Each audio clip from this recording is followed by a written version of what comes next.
주신 말씀 누가복음 18장 9절에서 14절. 누가복음 18장 9절에서 14절.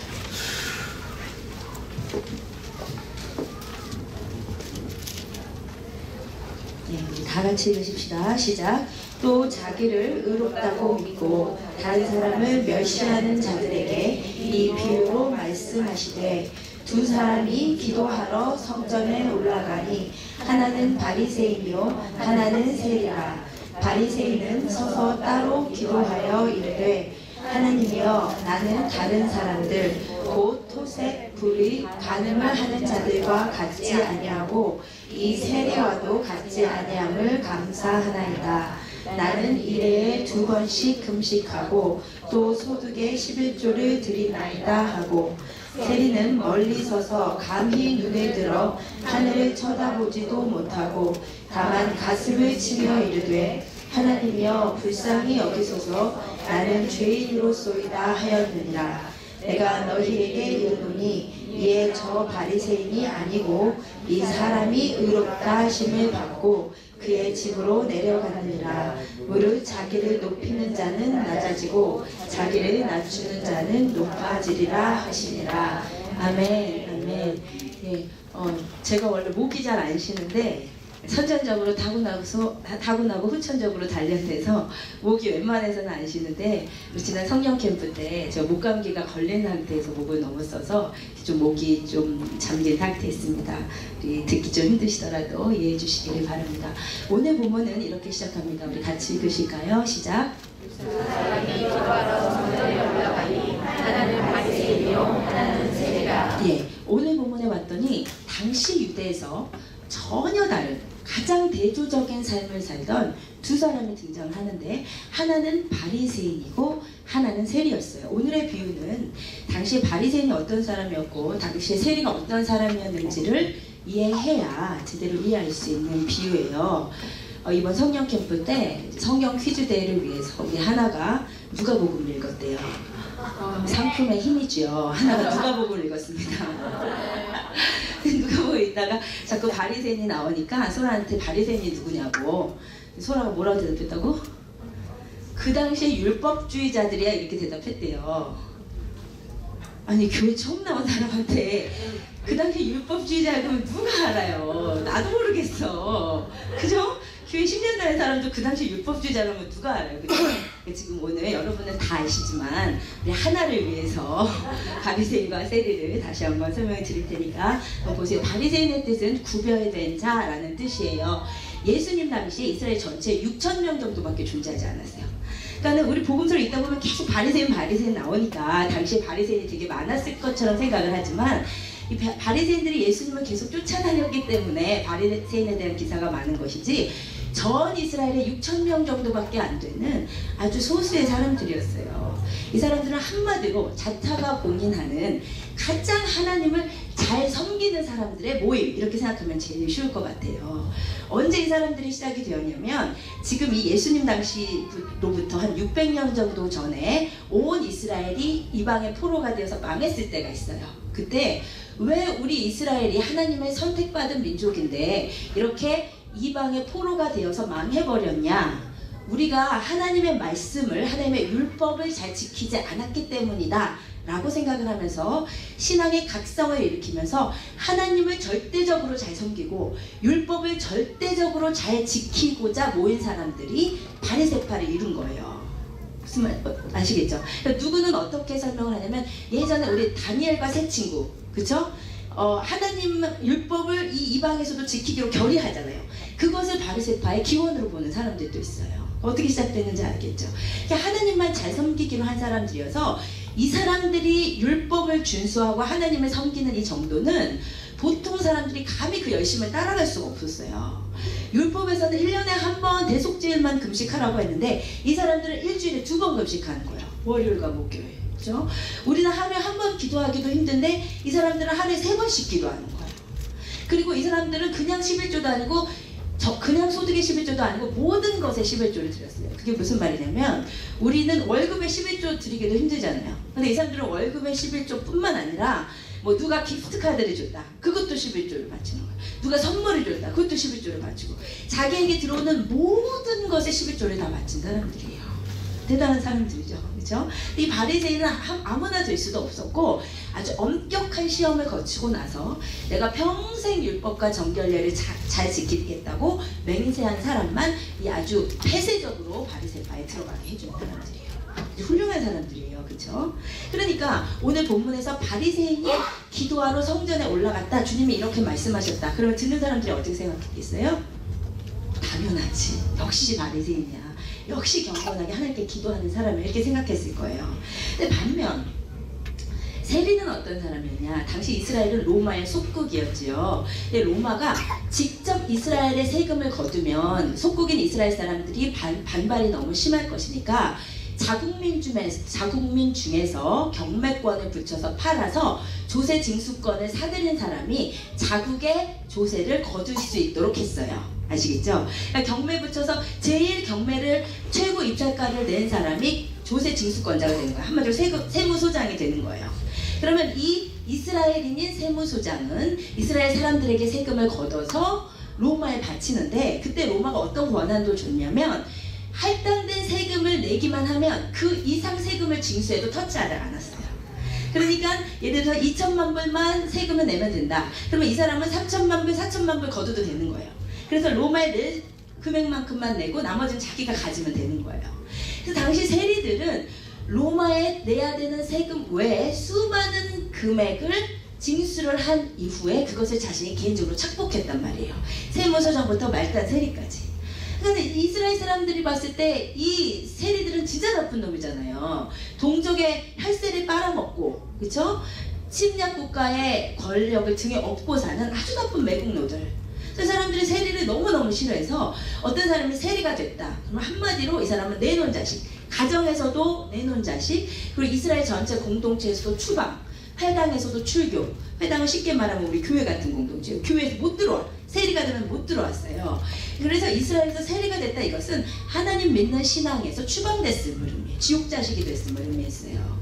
근데 이 사람은 우리가 을사오적들 예전에 일제시대 때 을사오적들 막 언제나 이렇게 암살 작전을 폈잖아요. 몇천 가지로 이 세리를 골라서 이제 죽이는 이런 열심당들이 있었어요. 그래서 언제나 신변의 위협을 느꼈기 때문에 조직폭력배와 결탁해서 자신의 신변을 보호하고, 그리고 이 이스라엘 사람들은 세리한테는 여자를 안 줬어, 딸을 안 줬어. 그러니까 세리가 되면 결혼을 못하는 거예요. 그래서 결혼할 가능성이 없었기 때문에 늘 창기들이랑 밤에 지새우던 자들이 세리예요.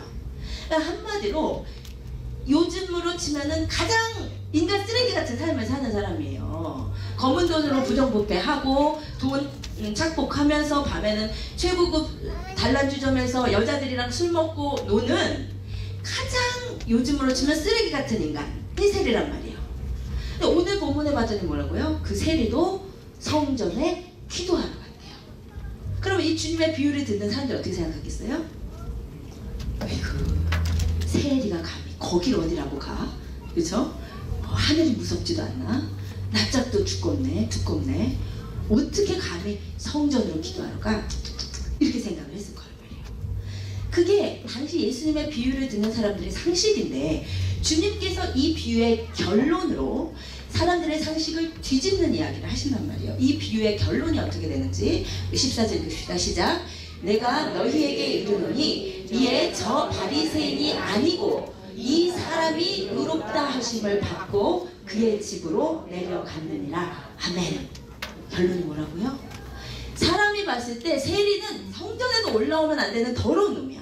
근데 주님께서 봤을 때는 세리를 의롭다 하셨고, 바리새인은 의롭다 하심을 못 받고 성전에 내려갔다는 거예요. 그러면 여러분 이 구절을 통해서 일단 우리가 이 비유를 통해서 봐야 될 것은 주님 앞에 나온 자가 누리는 은혜예요. 생각해 보세요. 지금 이 세리는 진짜 그렇게 인간 쓰레기 같은 삶을 살았는데 오늘 성전에서 주님 마음에 맞게 기도 한 번 한 것으로 인해서 의롭다 하심을 받아버렸어. 엄청난 은혜를 누린 거죠. 말도 안 되는 은혜를 누린 거죠. 그렇죠? 원래 은혜는 말이 안 되는 게, 원래 기독교에서 말하는 은혜는 말이 안 되는 거예요. 근데 이 말이 안 되는 은혜를 말이 안 된다 거부하지 않고 나는 알고 보니 이 은혜가 진짜 필요한 자입니다 라고 인정하고 그 은혜를 받아들이는 자가 그리스도인이 되는 거예요. 아멘. 그러면 오늘 우리가 처음 나눌 것은 하나님 앞에 온 자에게 주님께서 준비하신 은혜가 무엇인가. 우리가 그것을 세 가지로 나누고 여러분도 지금 하나님 앞에 나오셨지요. 그렇죠? 그러면 오늘 이 세 가지의 은혜를 다 누리고 돌아가신 여러분 되시기를 주님의 이름으로 축복드립니다. 첫 번째 은혜는 뭐냐면요. 주님 앞에 나온 자는 그 누구도 주님께서 내어쫓지 않으십니다. 우리 생각에 세리라는 놈은 성전에 들어오면 안 돼.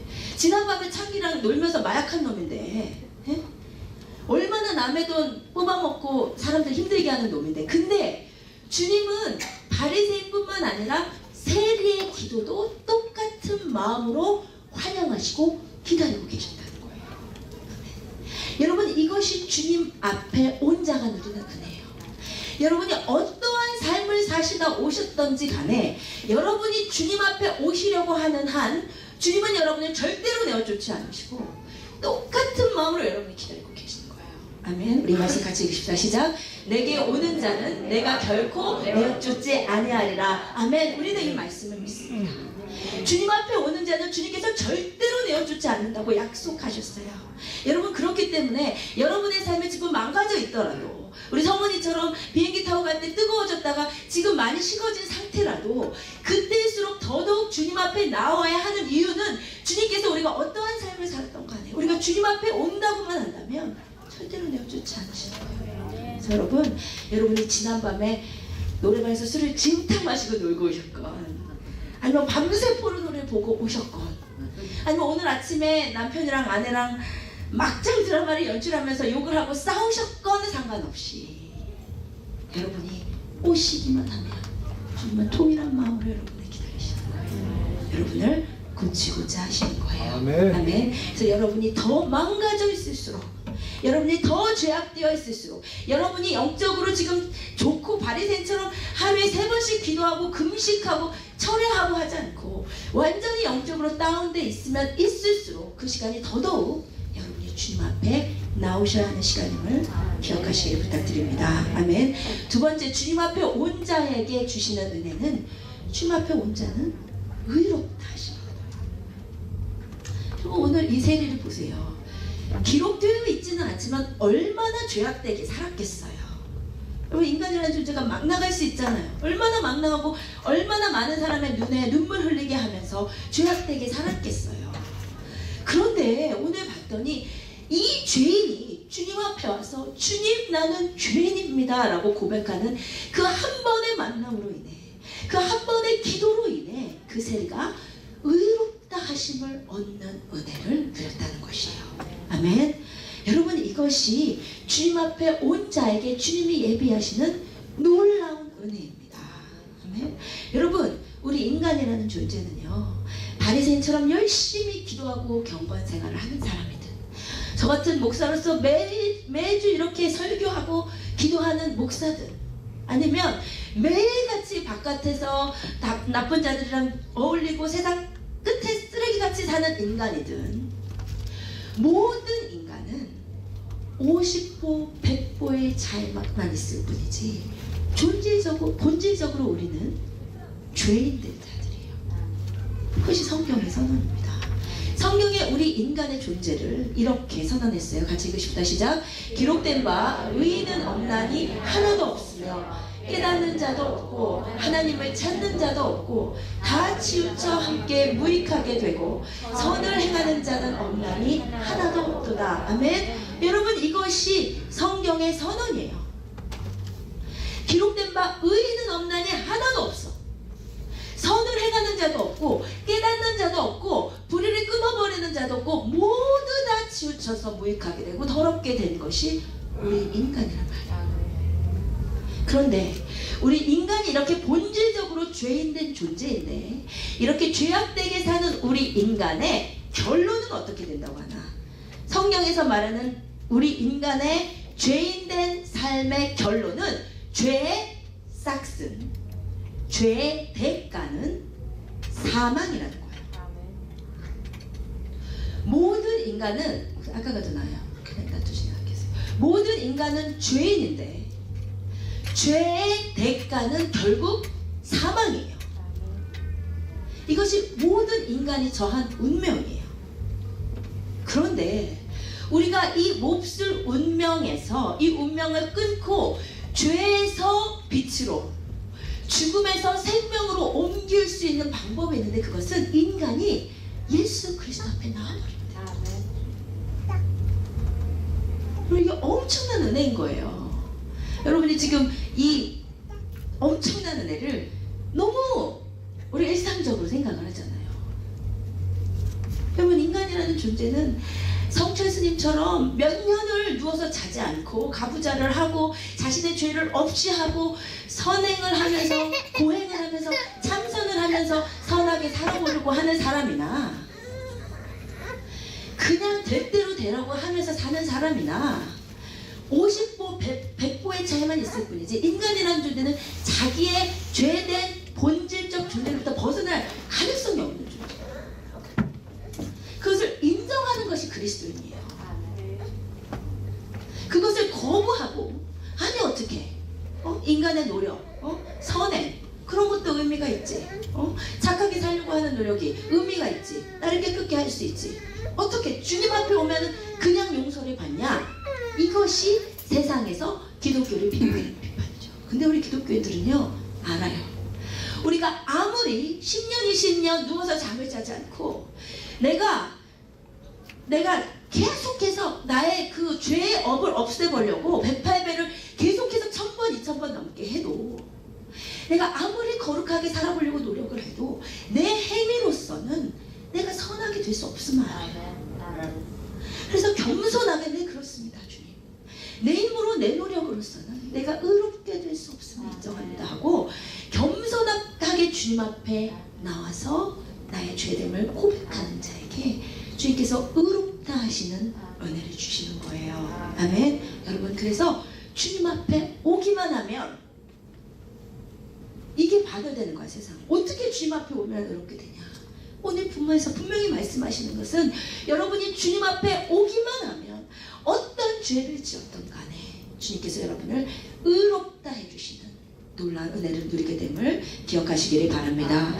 세 번째, 주님 앞에 온 자가 누리는 은혜는 존재 변화입니다. 우리가 성경을 읽을 때는 한 단어 한 단어를 집중해서 보셔야 돼요. 여러분이 14절을 가만히 봤더니 정말 은혜롭게 눈이 열리는 한 단어가 있어요. 그것은 이 사람이라는 단어예요. 여러분, 주님께서 이 비유를 말씀하실 때 처음에는 바리새인과 세리가 왔다. 바리새인이 이렇게 기도했고 세리가 이렇게 기도했다 하셨는데 기도가 다 끝나고 나서 주님께서 이 바리새인과 세리에 대해서 선언하시기를 이 바리새인이 아니고 이 사람이 의롭다 하시면 어떤 일을 하세요? 무슨 말이에요? 예수님께서 의도적으로 기도가 끝나고 나서 의도적으로 이 의롭다 함을 받은 세리를 더 이상 세리로 부르지 않으시는 거예요. 이 사람이 의롭다 함을 얻었다고 하여서 이 사람이 원래는 죄인이었지만 의로운 자로 세리가 그 세리로서의 죄와 상관없는 자로 존재가 변화되셨음을 알려주셨어요. 아멘. 여러분, 이것이 주님 앞에 온 자가 누리는 은혜예요. 주님 앞에 오면요 존재의 변화가 있어요. 삶의 변화가 있어요. 주님 앞에 오지 않고는요 내가 노력하면 조금의 진보만 있을 뿐이에요. 성원을 보니까 저는 좀 비슷한 게 있는 것 같아요. 막 이제 열심히 공부해서 생각하고 막 이제 잘 살아보려고 하고 근데요 열심히 내 삶을 조금 더 낫게 살아보려고 노력해서 인간이 가더라도 조금의 진보밖에 없어요. 그냥 내 생김대로의 삶에서 조금의 진보밖에 없어. 그런데요 주님 앞에 오면 내가 살 수 없는 삶을 살게 되는 거예요. 삶이 변해버리는 거예요. 존재가 변해버리는 거예요. 그리스도인이 그런 자들이에요. 여러분이 그런 자들이에요. 예수가 아니었으면 이렇게 살 수 없는데 예수 앞에 왔더니 예수가 나를 변화시켜버리는 거예요. 세리로 살 수밖에 없는 나를 변화시켜서 새 사람을 만들어버려요. 내가 새 사람으로 살고 있는 거예요. 여러분, 그래서 저도 제가 어떻게 목사가 되었는지 몰라요. 그게 사람이 아니야. 가장 욕심스럽고 가장 세상에서 내가 성공을 위해서 노력하면서 내가 올라갈 수 있는 끝까지 올라가려고 하면서 교만하고 남을 무시하고 그렇게 살았을 사람을 어떻게 주님 앞에 왔더니 주님께서 바꿔가지고 어떻게 주님을 전하는 자로 만드셨는지 모르겠어요. 이것이 나의 간증이요, 이것이 나의 찬송일세. 아멘. 이것이 우리의 간증이고 찬송이지 않습니까? 그것이 여러분의 삶의 간증이지 않습니까? 여러분, 이렇게 살 수 없는 자들이었잖아요. 여러분, 주일날 왜 여기 와 있어? 그렇죠? 이 나이에 왜 여자 안 만나고 여기 와 있어? 그렇잖아요. 이 나이에 왜 우리가 이러고 살고 있어? 얼마든지 세상은 우리를 즐겁게 할 기회들을 만들어 놓고 기다리고 있어요. 그런데 주님 앞에 왔더니 내가 주님이 없었으면 그렇게밖에 못 살았을 나를 하나님이 내가 살 수 없는 삶을 살게 해주죠. 저도 주님 없었으면 애기도 안 낳았어요.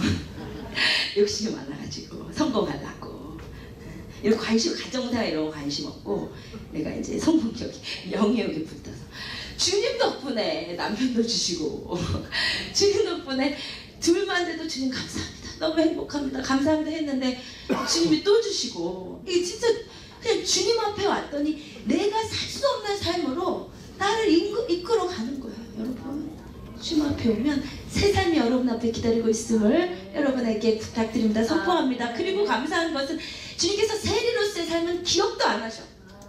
더 이상 세리라고 부르지도 않으세요. 기억 안 하십니다. 여러분이 어떠한 삶을 살았든지 간에 여러분 주님 앞에 오면 살 수 없는 삶으로 존재의 변화가 일어나고 이전의 삶은 기억도 안 하시는 주님의 놀라운 은혜를 누리심을 기억하시기를 바랍니다.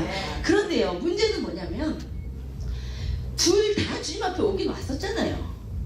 근데 왜 바리새인은 그 은혜를 놓쳤고 왜 세리는 그 은혜를 받았냐 이거예요. 이거를 봐야 되겠죠, 이 비유에서. 우리도 지금 다 주님 앞에 와 있잖아요. 사실은 누구는 바리새인처럼 몸은 왔는데 이 세 가지 은혜를 하나도 못 누리고 가. 하나도 못 누리고 가. 어떤 사람은 주님 앞에 올 때마다 이 세 가지 은혜로 매주 새로워지고 가는 거예요. 아멘? 그러면 두 사람의 차이가 무엇일까? 첫 번째는요, 누구를 의식하고 있는가의 차이예요. 여러분, 처음에 바리새인의 기도를 생각해 보세요. 바리새인이 성전에 올라갔다, 이 장면을 상상해 보세요. 바리새인이 올라가면요, 당시 이스라엘은 제사를, 이스라엘의 예루살렘 성전은 그 희생 제사를 드리던 곳이었을 뿐만 아니라 일반 백성들이 기도하러 오던 장소였어요. 예루살렘 성전에 여인의 뜰이라는 곳이 있는데 그 여인의 뜰에서 이스라엘 사람들이 기도를 했어요. 근데 보통 누가 많았냐면 당연히 경건한 바리새인들이 많았죠. 그리고 일반 백성 중에서도 기도하고 싶은 사람들이 왔단 말이에요. 그럼 이 바리새인이 딱 들어갔다. 그럼 그 성전에 온 사람들이 뭐라고 했겠어요? 역시 오셨네. 그럼 바리새인 동료들은 자네 왔나? 나도 왔네. 이랬을 거예요. 그랬을 거라고요. 그래, 이 바리새인 그렇게 딱 들어간 거예요. 그리고 나서는 이 바리새인이 어떻게 기도하나 봤더니요, 바리새인은 서서 따로 기도했대요. 가만히 봤더니 바리새인이 지금 어떻게 기도하고 있는지 한 절에 보이는데요. 먼저는 서서 기도했대요. 물론 당시 이스라엘의 기도나 찬양의 기본적인 자세는 서서 하는 거였어요. 이스라엘 사람들은 앉아서 기도하거나 찬양하지 않아요. 서서예요. 그러니까 이 서서 기도하는 것은 문제가 없어 보인다고 생각하고 넘어가려고 했는데 원문을 봤더니 이 서서란 단어가 조금 수상해. 원래 이스라엘 백성이 서서 기도했다고 했을 때는 서다는 단어는 히스템이라는 단어인데 능동형을 써요. 왜냐면 내가 쓴 거니까.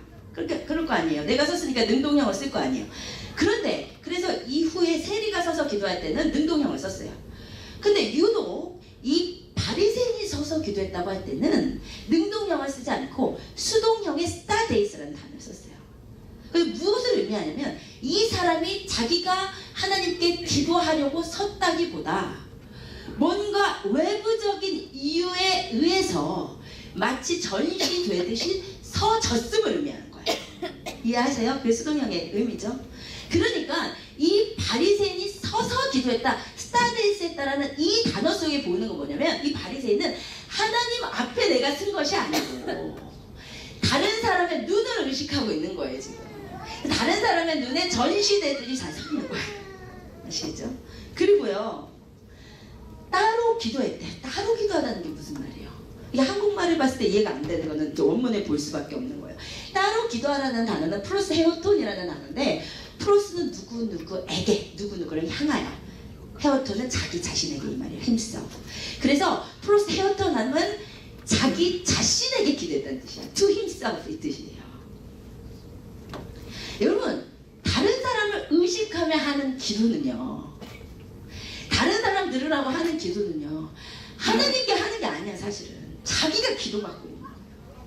다른 사람 들으라고 하는 찬양은요, 하나님께 찬양한 게 아니라 자기 자신이 찬양받고 예배받고 있는 거예요. 그러니까 이 바리새는 지금 철저하게 다른 사람을 의식하면서 기도하고 있는 거예요. 게다가 기도의 내용을 보세요. 하나님, 나는 다른 사람들, 곧 토색 불을 가늠한, 토색이라는 건 사기친다는 거예요. 토색 불을 가늠을 하는 자들과 같지 않고 이 세리와 같지 않게 이렇게 의로움을 감사합니다 이렇게 기도하고 있잖아요. 그런데요, 사실 예수님 당시에 바리새인이 진짜 하나님이 들으신다고 생각했으면 이렇게 기도할 수가 없어요. 처음에는 몰라도 이 당시 바리새인들의 삶이 어떻다고 예수님이 말씀하셨냐면, 화이트 진저, 죄송해요, 한번 해주세요. 예, 읽어보겠습니다. 시작. 바리새인들이여 배칠한 무덤 같은 겉으로는 아름답게 보이나 그 안에는 죽은 사람의 뼈와 모든 더러운 것이 가득하시나 겉으로는 잘같이 너희도 겉으로는 사람에게 옳게 보이되 안에는 외식과 불법이 가득하다. 바리새인이 이렇게 사는 사람들이었어요. 겉으로는 진짜 의롭게 사는 것 같았는데 속으로는 안으로는 혹시 다 까고 있었어. 진짜 못되게 살고 있었어요. 막 사기쳐 먹고 과부의 가산을 삼키고 남의 거 도둑질하고 이렇게 살던 사람이 바리새인이에요. 예수님 당시에 타락해서. 그러면 사실은 이렇게 살고 있는데 주님 앞에 와서, 하나님, 나는 이 세리처럼 불의, 토색, 간음 이런 거 안 하고 살게 해주셔서 감사합니다, 이렇게 기도할 수 있겠어요? 진짜 하나님이 보신다고 생각하면 기도 못해요. 그러니까 지금 이 바리새인은 누구 들으라고 기도하고 있는 거예요? 사람들 들으라고. 지금 기도하러 온 다른 사람들 들으라고 기도하고 있는 거예요. 그런데요, 세리의 기도는 달랐어요. 세리는 이렇게 기도합니다. 읽어주세요. 멀리서 하나님을 들어가서 본다고 다만 가슴을 치려 이르되 하나님이여 불쌍히 여기소서 나는 죄인으로서이다 하였느니라. 세리는요, 멀리 섰어요. 멀리 섰다는 것은 이스라엘 사람들이 보통 기도하던 여인의 뜰에 가보지도 못하고 그 뒤에 이방인의 뜰이라는 곳에 섰다는 거예요. 뭐냐면 주님께 기도는 하고 싶어서 갔는데 차마 그분의 임재 가까이로 갈 자신은 없는 거예요. 왜죠? 하나님을 의식하고 있는 거예요. 여러분, 사실 이 세리는 성전에 기도하러 갔다는 것 그 자체가 하나님 의식 안 했으면 못 가요. 왜죠? 세리가 성전에 갔다는 건 엄청난 스캔들이에요. 성전에 누가 있는데 자기를 벌레같이 여기는 바리새인들이 진을 치고 있는 곳이잖아요. 일반 사람들이 있는 곳이잖아요. 찾아가면 뭐라고 그러겠어요? 어머, 저는 간도 큰 놈이네. 어떻게 여기 왔어? 바리새인들은 슬그머니 더럽다고 피했을 것이고 누구는 와서 뒤통수에 돌 하나 던지고 왔을지도 몰라요. 정말 가기 힘든 곳인데 세리가 가요. 이건 뭐예요? 누구 한번 바라보는 거예요. 하나님 한번 바라보지 않으면 세리는 일단 성전에 들어갈 수도 없어요. 그런데 그렇게 힘든 곳인데 그래도 주님밖에는 나의 삶의 구원을 줄 자가 없다고 깨달았기 때문에 가는데, 가서 보니까 주님의 위대하심 앞에서 난 너무 죄인인 거예요. 차마 가까이 갈 수가 없어요. 멀리 쓰는 거예요. 게다가 보세요. 눈을 들어 하늘을 쳐다보지도 못한대. 여러분, 이건 뭐예요? 하나님을 완전히 대면한 자의 고백이에요. 저 하늘에 하나님이 계시고 그분이 나를 바라보고 있음을 완전히 의식하고 있는 거예요. 차마 하늘을 보지도 못해. 여러분, 결국 이 바리새인과 세리의 차이는 뭐였냐면, 바리새인은 비록 몸으로는, 육체적으로는, 물리적으로는 하나님 앞에 온 것 같았는데 사실은 이 사람은 하나님 앞에 와본 적이 없어. 이 사람은 한 번도 하나님 앞에 와본 적이 없고 끊임없이 사람을 의식하고 있는 거예요. 끊임없이 사람들의 눈을 의식하고 있는 거예요. 그런데 이 세리는 주님 앞에 몸만 온 것이 아니라 마음까지 와서 주님 앞에 영으로 선 거예요. 주님을 대면하여 보는 거예요. 여러분, 성경의 주님께서는 사람은 외모로 보지만 주님은 중심을 보신다고 하셨기 때문에 지금 여러분이 다 머무르는 주님 앞에 와 계시지만 분명한 것은 어느 사람은 바리새인처럼 사람을 의식하고 어떤 사람은 세리처럼 하나님만 의식하고 있어요. 근데 여러분이 지금 하늘에 계신 하나님께서 여러분을 지켜보고 계심을 철저히 의식하고 그분 앞에 서는 한 그 은혜가 있다는 거예요. 아멘. 여러분, 주님을 철저히 의식하시길 원합니다. 인간이라는 존재는 언제나 사랑을 의식해요. 그렇지 않나요?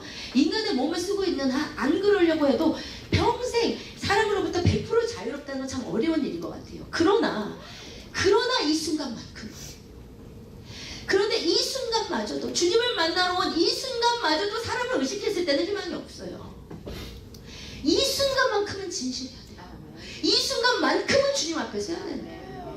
이 순간만큼은 사람을 의식하는 것을 끊어버리셔야 돼요. 주님을 바라볼 때 주님의 역사가 여러분에게 이루어지고 있으시기 바랍니다. 두 번째 차이는요, 마지막이에요. 누구와 비교하고 있는가의 차이예요. 여러분, 가만히 이 세리의 기도를 봤더니 이 세리가 자기 자신은 누구랑 비교하고 있어요? 이 바리새인이 누구랑 비교하고 있어요? 세리랑. 이 바리새인은 지금 자기 자신을 세리랑 비교하고 있어요. 그래서 자기 자신이 의롭다고 생각하는 그 의롭다는 의식의 기본이 되는 것이 다른 사람이랑 비교하는 거야. 그렇죠? 여러분, 그런데 이 다른 사람이랑 끊임없이 자기를 비교한다는 거, 이 비교 의식이라고 하는 것은 우리가 영적인 부분이 아니더라도 늘 좀 문제가 됩니다.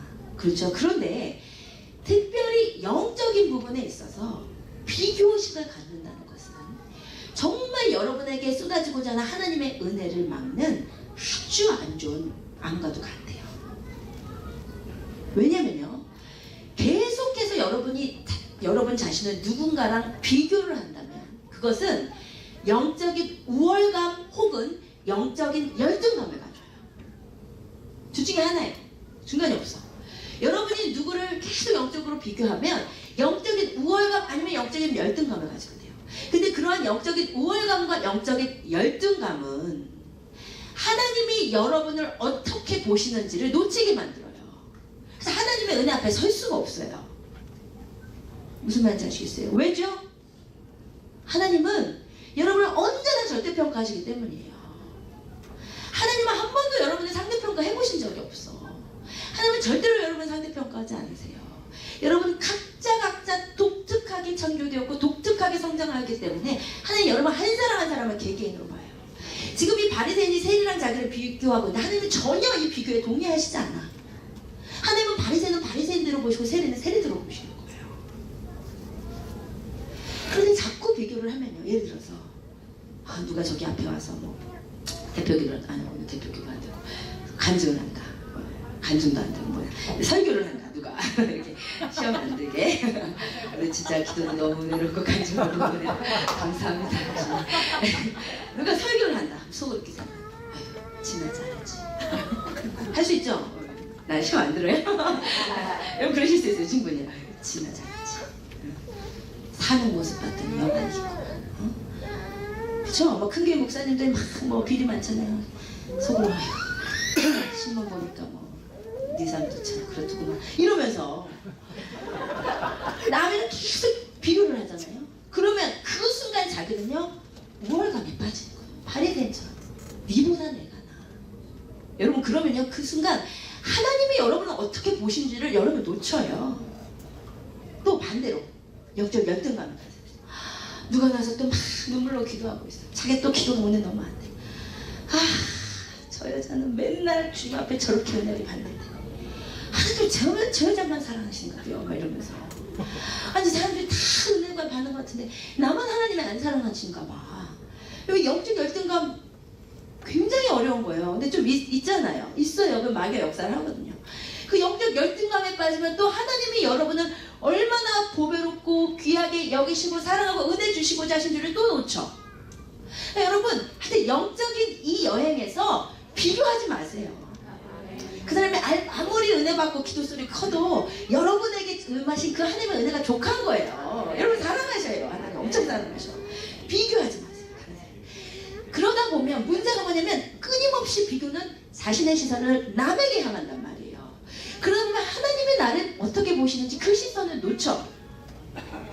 그래서요, 하나님의 은혜를 다 와놓고 놓치는 사람들은 어떤 사람이냐면 교회 와가지고 처음부터 끝까지 남만 보다 가는 사람. 응? 오늘 찬양인도는 어땠고, 반주는 어땠고, 대표기도 어땠고, 간증이 어땠고, 설교가 어땠고, 뭐 헌금이는 어땠고, 처음에 들어오면서부터 주차가 어떻고, 안내가 어떻고, 처음부터 끝까지 주님 앞에 올라가 왔는데 사람만 보면서 가는 거예요. 사람에만 시선이 꽂혀가지고 이 사람이랑 비교하고, 이 사람에 대해서 우월하고, 저 사람에 대해서 열등하고, 이러고 저러고 가다 보면 그 하나님의 여러분을 향한 은혜를 놓치게 된단 말이에요. 바리새인이 그랬어요. 근데요, 이 세리는 보세요.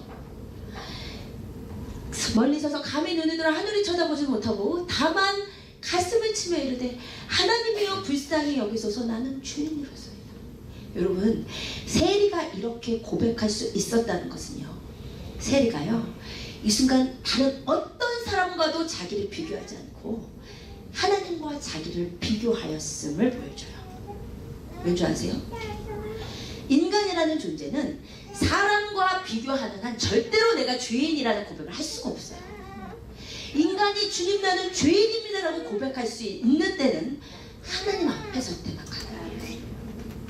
저희 아버지가 이제 그 박정희 독재 정권에 항거하다가 감옥에 가셨어요.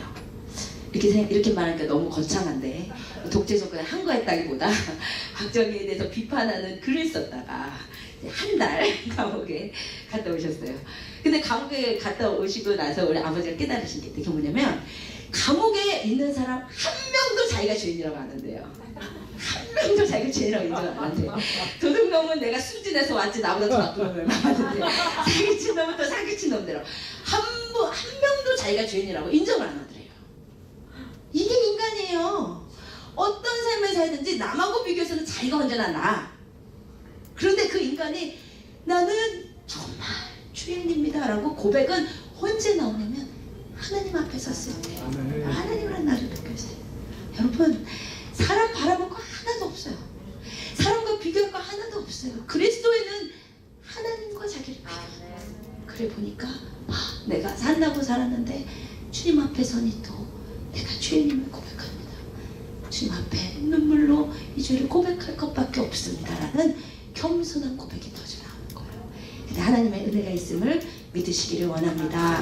여러분, 우리가요 정말 언제나 남을 의식하고 언제나 우리의 시선은 남을 향하지만 주님 앞에 온 시간마저 그래버리면 안 돼요. 아멘. 이 시간은 여러분 그 누구 만나러 온 거 아니에요. 하나님 앞에 선 신앙이 되세요. 세리처럼 하나님, 그 하늘에 계신 하나님 지금 나를 바라보고 계시기에 차마 우러러 하늘을 바라보지도 못하고 수도 없이 가슴을 치며 나는 죄인입니다라고 고백했던 그 세리처럼 여러분 이 시간 주님만 바라보시고 주님 앞에만 서시고 다른 사람을 바라보는 시선을 끊으시고 그분의 은혜 앞에 서신다면 그분은 오늘도 여러분을 새롭게 하시고 여러분을 의롭다 하시고 여러분이 살 수 없는 삶으로 여러분을 인도하여 가실 것을 믿습니다. 여러분이 함께 일어나셔서 우리 그 은혜를 함께 누리기를 원합니다.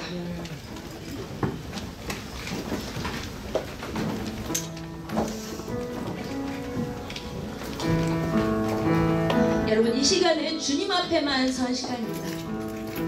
다른 사람 볼 거 없어요. 다른 사람 기도 드릴 거 없어요.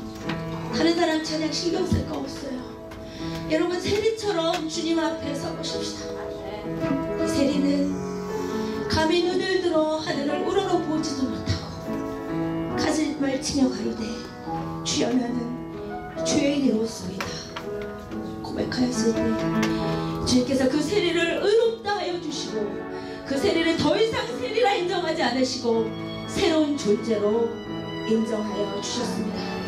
여러분, 하나님 앞에 가면 언제나 이런 은혜가 있습니다. 우리 하나님께서 그날 유독 기분이 좋으셔서 세례를 용서해 주신 것이 아니에요. 우리 하나님 아버지는 언제나 여러분이 주님 앞에 오기만 하면 동일하게 여러분을 용서하시고 여러분을 만지시고 또 살 수 없는 새로운 삶으로 우리를 인도해 주십니다. 우리 그 귀하신 주님을 바라보고 주님만 낭망하면서 이 찬양 부르실 때 주님, 내가 지금까지 교회 다닌다고 하면서 사랑만 받고 내가 지금까지 신앙생활 한다고 했으면서 남과만 비교했습니다. 하나님, 이제는 내가 신 앞에서 단독자로 섭니다. 이제 하나님 앞에 단독적으로 섭니다. 내가 주님의 임재 앞에 섭니다. 하나님, 오늘 또 나를 만지시고 나에게 예비하시는 날을 부어주시옵소서. 주께로 나아갑니다. 주께로 나아갑니다.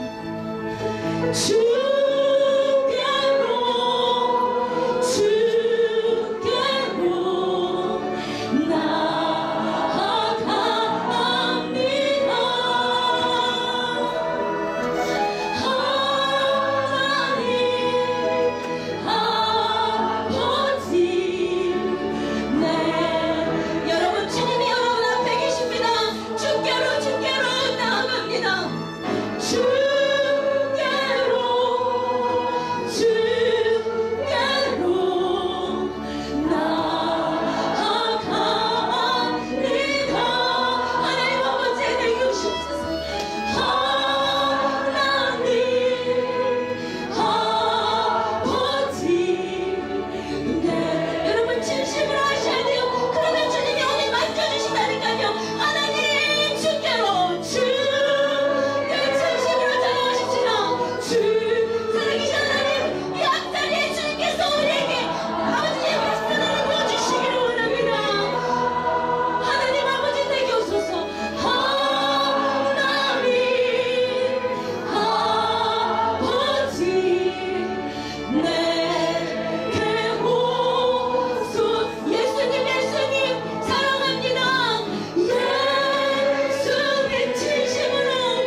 바리새인에게는 하나님이 필요하지 않았어요.